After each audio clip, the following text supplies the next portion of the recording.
মহোদয়, আমাৰ চৰকাৰে আশা কৰ্মী, PM পোষণৰ ৰান্ধনী, অংগনবাড়ী কৰ্মী আৰু সহায়িকাসকলৰ পাৰিতোষিক আদি বৃদ্ধিৰ দাবী সম্পৰ্কে অৱগত হৈছে।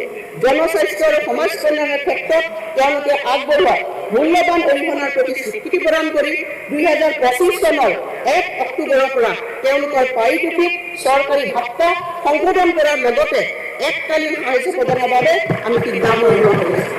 মহোদয়, আমাৰ চৰকাৰে আশা কৰ্মী, PM পোষণৰ ৰান্ধনী, অংগনবাড়ী কৰ্মী আৰু সহায়িকাসকলৰ পাৰিতোষিক আদি বৃদ্ধিৰ দাবী সম্পৰ্কে অৱগত হৈছে।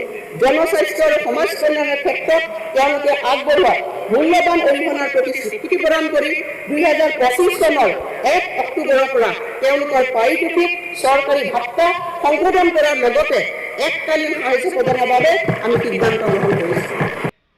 তো বাইদেউসকল, ভিডিঅ'টো ইমানেই আছিল। সেয়েহে আশা, অংগনবাড়ী আৰু ৰন্ধন কৰ্মীসকলৰ প্ৰতিটো শেহতীয়া খবৰৰ বাবে লাইক এটা দি চেনেলটো ছাবস্ক্ৰাইব কৰিবলৈ নাপাহৰিব। ভিডিঅ'টো চোৱাৰ বাবে ধন্যবাদ।